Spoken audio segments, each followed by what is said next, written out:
He also switched off the phone. It's about time to make a stand and that stand is to block the way. Napahugot siya ng malalim na hininga sa kanya ibinaba ang cellphone. Makakatulog pa ba siya sa lagay na ito? Si Bernard talaga ang taong walang katahimikan sa buhay at gusto lahat ng tao ay karamay sa kamiserablehan. Red! Kayla called at the door. Sumilip ang binata sa indoor balcony. Nakita niyang nakapostura na ang buntis, kaya medyo napatanga siya. This was not the usual Kayla he tends to see every day. Kakaiba ito ngayon. She has a different kind of glow. Hindi niya alam kung dahil naka-makeup ito o ano, pero ang initial na reaksyon niya ay mapatanga. He wasn't able to speak for a moment when his eyes traveled down. Nakasuot ito ng itim na miniskirt. Una na ako sa baba. Iiwan ko si Muse kay Manong Guard. Paalam nito sa kanya at napatango na lang siya nang wala sa sarili. Ayos ka lang ba? Kunot noon na tanong ni Kayla sa kanya. Why so lovely today, huh? Seryosong tanong niya rito, pero natawa nitong sinuri ang sarili. Sa dilig ba yan? Anong dilig? Kandautal na tanong nito kaya tumawa siya. Didiligan ulit? Bastos? He laughed. Magtatrabaho na kasi ako kaya ako nakaganito. Dapat siguro, lagi kang buntis para lalo kang gumaganda. Anya rito kaya napalakas ang hagikik nito. Go ahead now, wait for me. Red chose to turn his back. Baka hindi siya makapagpigil ay papaghubarin na naman niya ito. I'll just get dressed, sweetie. Okay. Anito sa kanya narinig na sumara na ang pinto. Hindi niya sinabi dito na tumawag sa Bernard at unregistered number ang gamit. Ayaw niyang sabihin. He's jealous. He doesn't want them talking about that man as well. Ayaw na niyang maalala si Bernard. He's trying to move on from him. Sila ni Kayla ang mag-uumpisa ng bagong buhay na magkasama. Hindi kasama ang kwento ni De La Vega. He has to finalize things with her and know her plans for the future, whether he is counted or not. At hindi siya papayag na hindi. The very first woman that he ever loved must not slip away. Sa oras na mag-usap sila, tuluyan na niyang ibibigay dito ang tiwala niya na hindi na ito magsisinungaling sa kanya kahit kailan. Kayla happily walked out of the apartment. Gusto niyang salubungin ng umaga na iyon na nakangiti dahil unang training niya iyon sa trabaho. Lumapit siya sa sakyan ni Red. Ipinabukas siya ng bodyguard ng pinto ng sakyan pero umiling siya. Mamaya na lang po ako sasakay. Nakangiti na naman na tumango ang lalaki. Nakakatuwa ang mga tauhan ni Red dahil kahit na anong estado niya ay hindi siya binabastos. Halatang magala ang mga ito sa kanya. Kinuha niya ang kanyang cellphone sa bag at babalitaan niya ang kanyang best friend na siya ay pupunta na sa trabaho. Kayla! Para siyang natulig nang marinig ang boss na iyon ni Bernard. Hindi niya alam kung siya ay nagkakamali dahil pag-aari ni Red ang buong lugar. Hindi pwede na nandoon si Bernard. She was hesitant to look back to check if it was Red, but he was still not down the lobby. Kayla! Muling sambit na lalaki kaya tumingin na siya sa paligid. Isang nakaparadang sakyan sa may walking pavement ang kanyang nakita. Hilera ng mga sasakyan na pagmamayari ng mga umuupa sa apartment. Nandoon sa Bernard. Nagmamadali na lumapit sa kanya. Diyos ko, heto na naman ang magulo. Kinakabahan siyang napaatras. Anong ginagawa mo rito? Malumanay pero galit na tanong niya rito. Wala akong gagawin. I want us to talk and fix this. Humarang ang mga tauhan ni Red. Nantangkay ni Bernard na tuluyang lumapit sa kanya at hindi naman yun nagpumilit. Sumama ka sa akin. Maipaliliwanag ako sa iyo para mas maintindihan mo ang mga ginawa ko, Kayla. Sige na, para malaman mo ang totoo. If you try to listen, you will forgive me. I am sure. Nagsusumamo na sabi nito sa kanya at saka inilahad ang palad papalapit sa kanya. Para itong maiyak-iyak. Iba ang aura ng mukha nito. Hindi ko na kaya na magpanggap na masama sa'yo. I will give up everything for you kahit mawalan ako ng mana. Bagsak ang mukha na sabi nito sa kanya saka lalong inilapit sa kanya ang kamay. Tumingin siya doon. Please, Kayla. Please. Alam mo hindi ako ganito kasama. I only had to treat you unlightly but alam mo na matapat ako sa'yo. 3 taon. Mangiyak-iyak, ulit na sabi nito sa kanya. Ang mukha nito ay puno ng pagsusumamo. Please?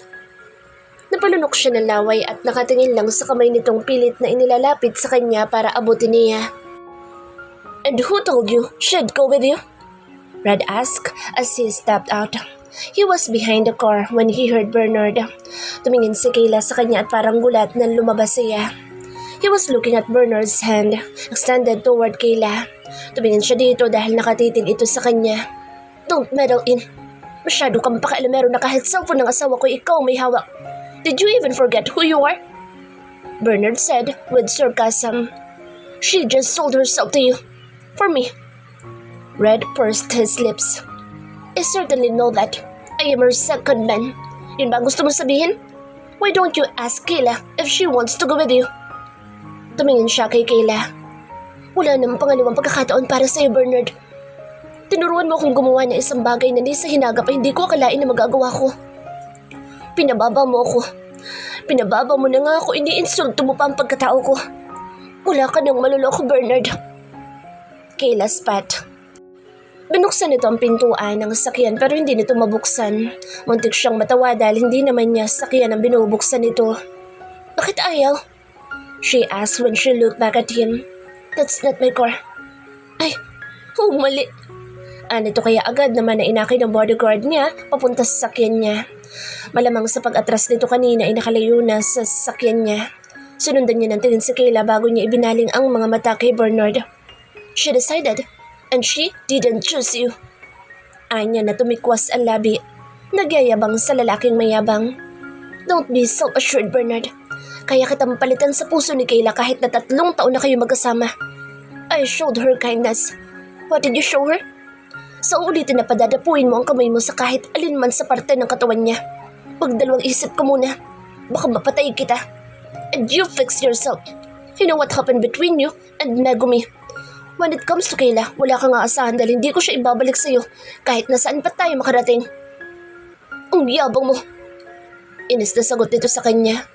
Ano nakita mo sa kanya para pag-aksayan mo ng ganito? Kaysa ibalik mo sa akin. And what did you not see in her for you to drop her like a hot potato? Balik tanong niya rito at hindi ito nakasagot. I saw what you didn't see in her. As simple as that. If you don't want her, I need her. Nalayasan niya si Bernard at lumapit din siya sa sakyan niya. Sumakay siya doon at tiningnan niya kaagad si Kayla. Nababakas niya sa mukha nito na para itong malungkot. Ayaw niyang isipin na baka gusto nitong sumama kay Bernard pero dahil buntis ito kaya mas pinili na lang na huwag. Don't be stressed. He will not bother you anymore. Anya rito dahil nakita niya sa mukha ni Bernard ang pagiging talunan at pagkapahiya sa mga sinabi niya kanina. At kahit na bumalik pa iyon, hindi naman niya ibibigay si Kayla. Pinaandar niya ang sakyan at nilagpasan lang ang nakatayo pa rin. I'm sorry, but I can't give you to him. Yun lang ang nasambit niya. He felt her glancing at him. Hindi naman talaga ako sasama sa kanya. Ayoko na sa kanya. Hindi naman porke naging tanga ako noon ay tanga pa rin ako ngayon. Kailangan kong maging matalino. Kaya kung nagkaganito ay dahil sa kanya. Maluhaluhang sabi nito sa kanya. Sa nakita niya, alam niyang nagsisisi ito sa ginawang desisyon, sa pagsasinungaling sa kanya at pagpapaniwala na dalaga ito para makuha nito ang gusto. Sa halip na galit ang maramdaman niya ay awa ang namayani sa puso niya. Bernard never valued Kayla. How dumb was that man not to see the goodness of this woman. She had loved him more than herself. Admit it or not. Mahirap na ipagpalit ang dangal para sa taong minamahal. Gusto niya magselos pero hindi niya magawa. Hindi ka selos-selos si Bernard. Huwag mo na siyang isipin. Anya rito. Stay happy and forget him. Aasikasuhin natin ang annulment mo sa lalong madaling panahon. You did your part. It was not your fault if he didn't see your worth. She nodded. Inayos nito ang sarili at salamat naman dahil hindi ito umiyak. Excited pa naman ito magtrabaho tapos ginulo lang ni Bernard. I didn't inform you that he called last night. You were asleep. Mukhang kinukumbinsa kanyang bumalik sa kanya. Mabilis ang naging pag-iling nito. Ayoko, magpapalit na ako ng number. Kaya lang naman ako hindi nagpalit dahil umaasa ako noon na kukumustahin mo ako. Napaismi dito pero siya ay napangiti. Dumb her. You were? Oo. She sneered again. Ang hirap kayo mag-move on. Isang buwan ako sa probinsya, di pa rin kita nakakalimutan. Ayoko naman mag-cellphone dahil feeling ko naghihintay ako sa'yo. Natawa na siya dahil kinikilig siya. Pero ayaw mo sumama sa akin pabalik dito. Baka kasi galit ka saka kung ano-anong sabihin mo. Pero naisip ko na hindi ka naman ganoon. Kahit nung naghiwalay tayo wala ka naman sinabi masama sa akin. Si Bernard halos iniwan akong baliw tapos ako pa ang masama. Baka ganoon na talaga siya. Kasi sa lolo nga niya na nag-aruga sa kanya ay ganoon siya. Paano pa sa ibang tao? Sana naman ay tumino siya. Baka makabunda siya ng babae. Nakakaawa siya kapag binalikan siya ng karma. Paano kung ang pinsan mo? Hisay. Remembering Megumi, napakagaga ng pinsan niya para patulan si Bernard. Si Kayla nga na halos walang maayos na kabuhayan ay hindi hahabol-habol sa hudas na iyon. Bakit naman si Megumi na stable ang buhay ay nagkakandara pa at nagpapakatanga? Oo, pinsan niya iyon pero hindi niya pagtatakpan ng katangahan noon. Pero ano ba ang kanyang magagawa? Yun ang gusto ni Megumi. Wala siyang pakialam. He just hopes that his cousin will also find the courage to resist like what Kayla did. Megumi is an old woman, sweetie. Mas matanda pa siya sa'yo. Nasa kanya na lang kung ano magiging desisyon niya. Anya rito na sinang-ayunan naman ito ng isang tango. Hindi na nila pinag-usapan si Bernard hanggang sa sila ay makarating sa restaurant. He opened the door for her and even walked her to the restaurant store. I want you to get yourself ready to meet my family. Kayla. Ha? Agad itong napatanga sa kanya. I want you to meet them. ASAP. Bakit? Basta. Sagot lang niya. He wants to ask for her hand when that time comes. Gusto niya mag-propose dito sa harap ng pamilya niya para makita nito kung ano ang totoong ibig sabihin ng acceptance. Kasal pa ito pero gusto niya itong maging asawa kapag ayos na ang papel. Buo na ang kanyang desisyon at hindi na iyon magbabago pa. He just abandoned everything that connected him to his former bed warmers. He just turned his back to Benito and Anne. Iba na ang kanyang gustong harapin na buhay ngayon. Isang matuwid at maayos na daan papunta sa pagbuo ng kanyang sariling pamilya. Paghahandaan ko. He smiled at her. Tumingin kaya dito at tumalik sa pisngi niya. Pag-ingat ka papunta sa office. I will. Call me if you need anything and feel anything. Binuksan niya ang pinto ng restaurant kahit na may gwardiya na tagapagbukas noon. Umasok ito at agad naman na sinalubong ni Rose. Kayla! Bulalas noon at nagyakap ang dalawa kaya kampante na ang kanyang isip na magiging maayos si Kayla sa loob ng restaurant. That's the time he turned his back to leave. Nalapitan niya ang mga bodyguards niya. Maiwan dito ang dalawa sa inyo. Ipasusundo ko siya kay David kapag hindi ako makakarating. I don't want her suspecting that you're monitoring her but I can't simply entrust her safety to herself alone. Ikaw, boss. Tanong na isa sa mga iyon. I'll be fine. 6 lang ang sakin. Sige, boss. Dito lang kami. Sumakay na siya sa kanyang sakyan at muling sumulyap sa pinto ng restaurant. Sumili pa doon ang ulo ni Kayla at parang hinahanap siya. Ibinaba niya agad ang salaming bintana at ngumiti sa dalaga. I love you! She yelled and shut the door.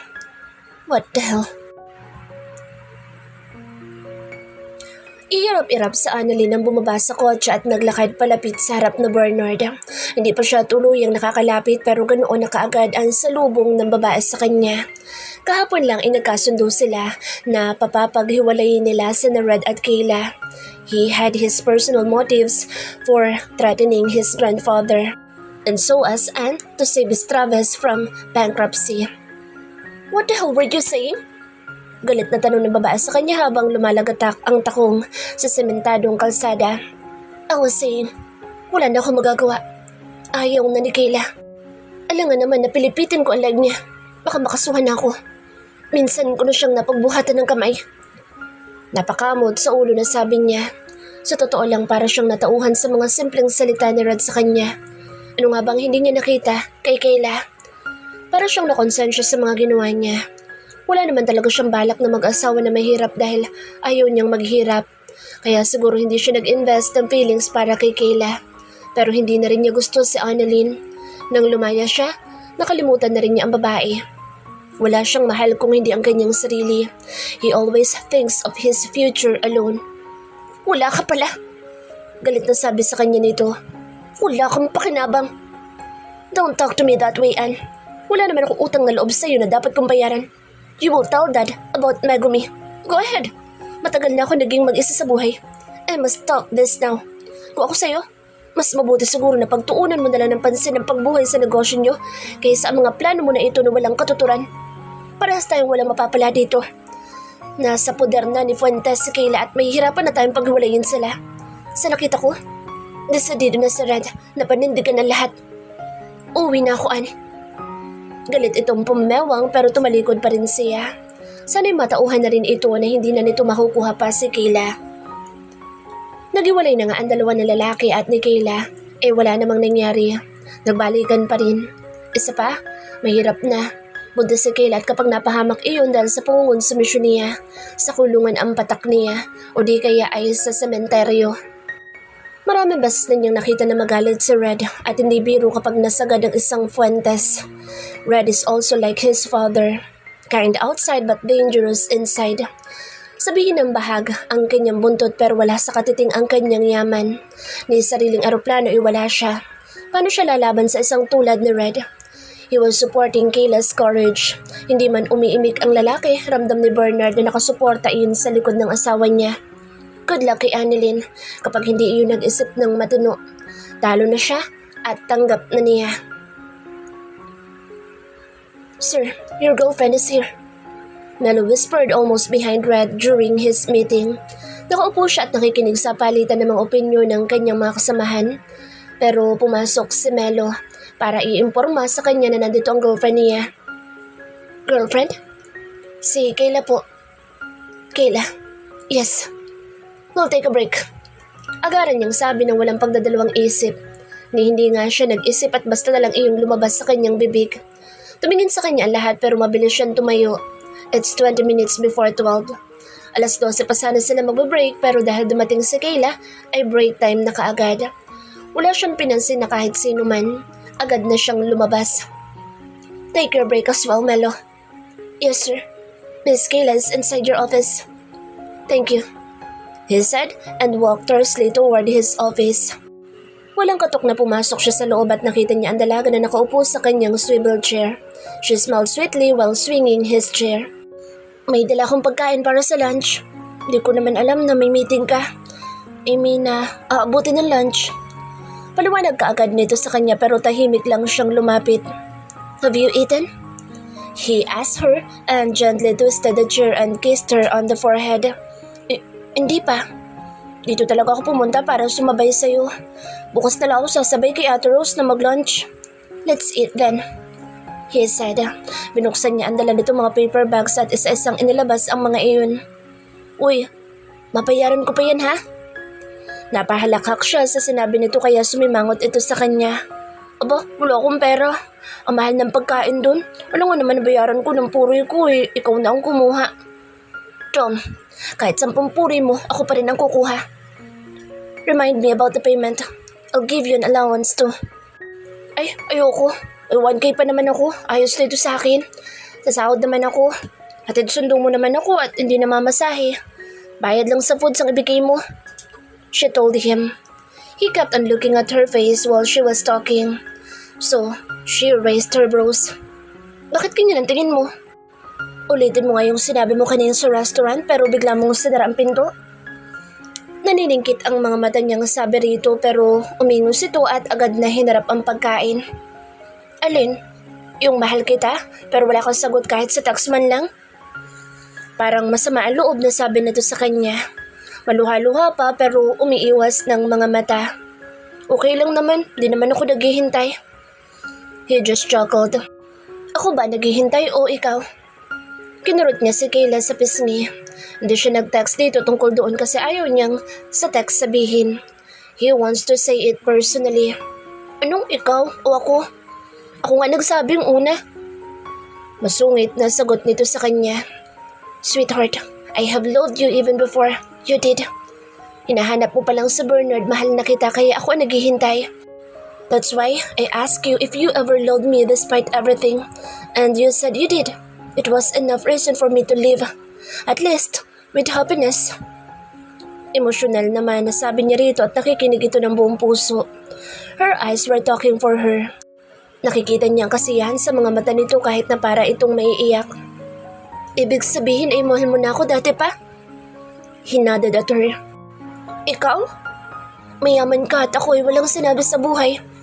Hindi ako naghahanap ng mayaman. Naghahanap ako ng babaeng mamahalin. Don't blame me if I felt it. Ani naman niya rito kaya natawa ito ng konti. Kaya kita binalikan kasi hindi na kita ibabalik kay Bernard. I was just waiting for you to decide and you just did this morning. Eat now, sweetie. He smiled at her and so she nodded. Nakagat nito ang labi. We'll fix everything in no time. Kayla, I promise you that. Naniniwala ako. Swerte ko nga.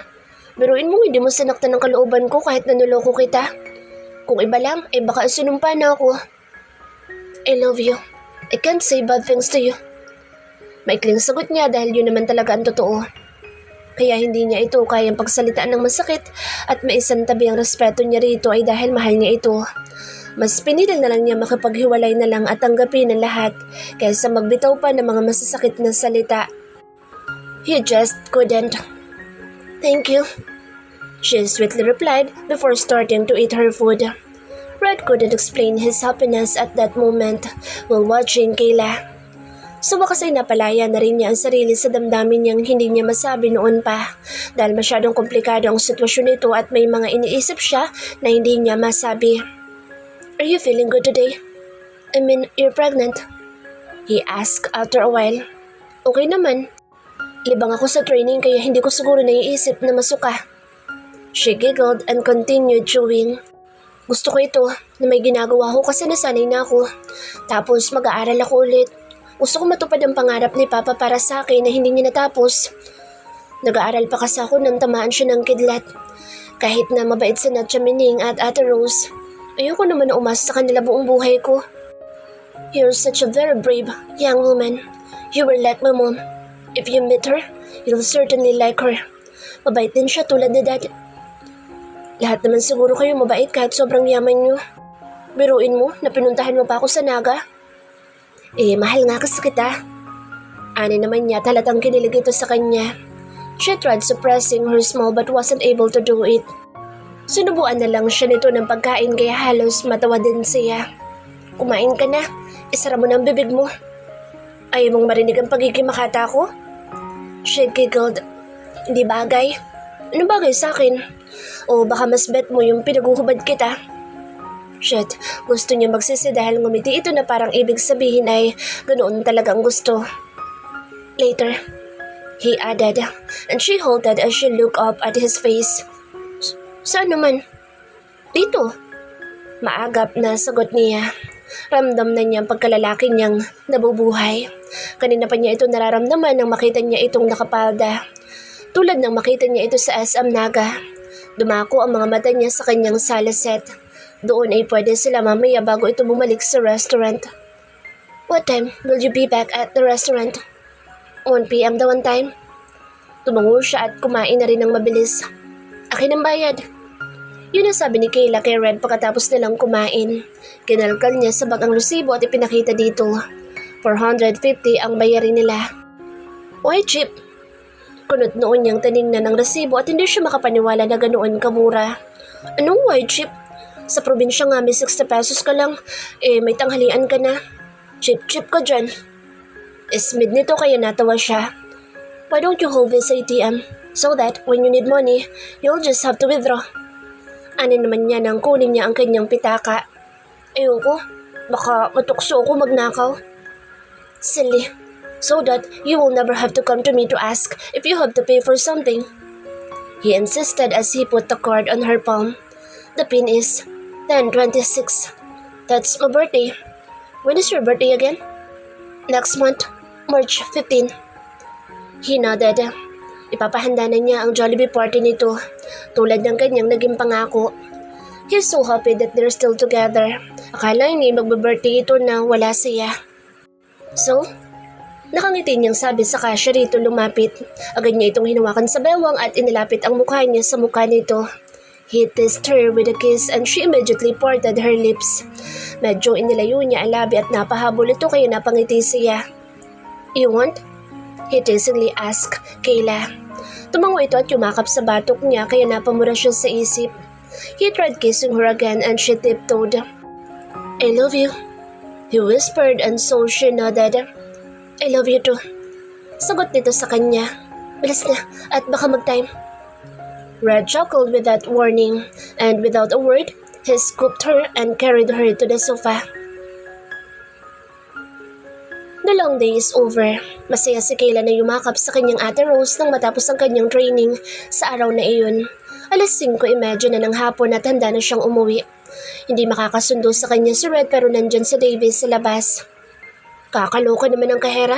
De kotse, parang manager." Biro sa kanya ni Rose nang ihatid siya sa may labas. "Hindi ka ba talaga sasabay, ate?" Tanong niya rito. "Hindi, uti nga ako." Natatawa nitong sabi sa kanya. "Ang kulit ko talaga." Ani naman niya pero kakaiba ang pagmamasid nito sa kanya. "Kakaiba ng ngiti mo ngayon. Nagpapasalamat ako at maayos ng sitwasyon mo. Sana naman ay huwag nang manggulo pa ang papalapit na sa Bernard." Napalingon kaagad siya sa direksyon ng mga mata ng ate Rose niya. She saw Bernard. Kabababa lang noon sa sakyan at mukhang papalapit nga. "Kayla, ano yun? Naku, dito ko pa talaga dumayo." Mainit ang ulo na sita kaagad ni Rose sa lalaki. "Easy, wala akong balak na manggulo. Yun lang naman kasang alam mong gawin kapag lumalapit ka. Magmayabang, manghamak at manggulo." Maagap din na sagot niya. "I'm here to formally end what we have." Nahigit niya ang paghinga at nagkatinginan silang magpinsan. "Weh," Anna Rose at nakangiwi pa. "Bahala kayo kung maniniwala kayo o hindi pero mag-file ka na ng annulment. Total mayaman naman si Red." "At nakakatawa ka. Ikaw ang nakaisip na magpakasal tayo tapos ibang tao magbabayad sa annulment? Ano ka? Pero sige, total ay payag naman si Red. Ano pang ginagawa mo?" Matatas na tanong niya sa asawa. Sorry? She smirked. "Sana nga, isang araw ay matanggap ko ang sorry mo. Makakatagpo ka rin ng katapat mo, Bernard, at malalaman mo ang pakiramdam na maloko. Sana na lang, totoo na ang pagsusorry mo ngayon at tigilan mo na ako. Wala na talaga ako nararamdaman sa'yo dahil alam ko naman na hindi mo rin ako minahal. Hayaan mo, isang araw ay darating sa'yo ang annulment at inaasahan ko ang kooperasyon mo." Yun lang ang sinabi niya bago niya muling hinarap ang ate niya at niyakap. Wala na talaga. Ni katiting na panghihinayang kay Bernard ay wala na siyang maramdaman. Kahit noong nag-iisa siya sa Naga, ganito na rin ang nararamdaman niya. At buo ang kanyang loob na maging isang single mom kung hindi dumating si Red. Ang isang iyon ang hindi niya kayang tanggihan dahil napakabuting tao.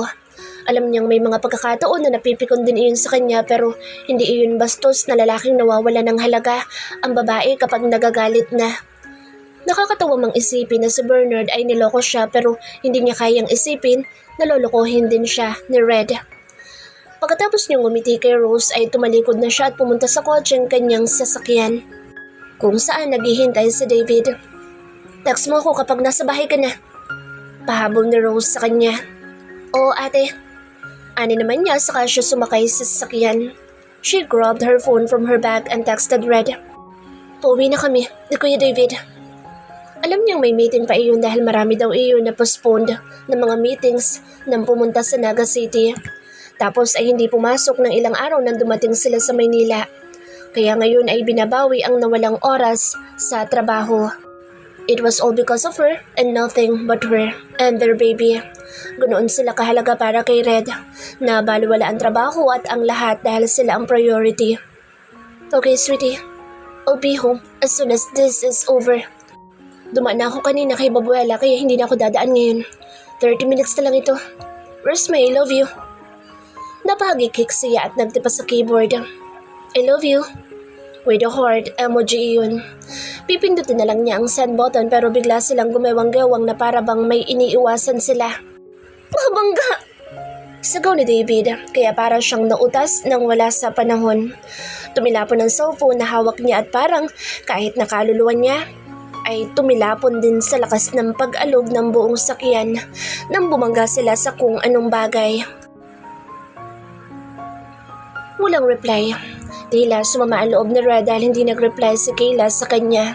He was starting to overthink and went out of focus. Eric just informed him a while ago that Bernard met Kayla at the restaurant. Pinalipas niya ang selos niya dahil nag-usap daw ang dalawa. Yet, walang ibinalita sa kanya si Kayla na pumunta roon ng asawa nito. Eric didn't know what those two talk about.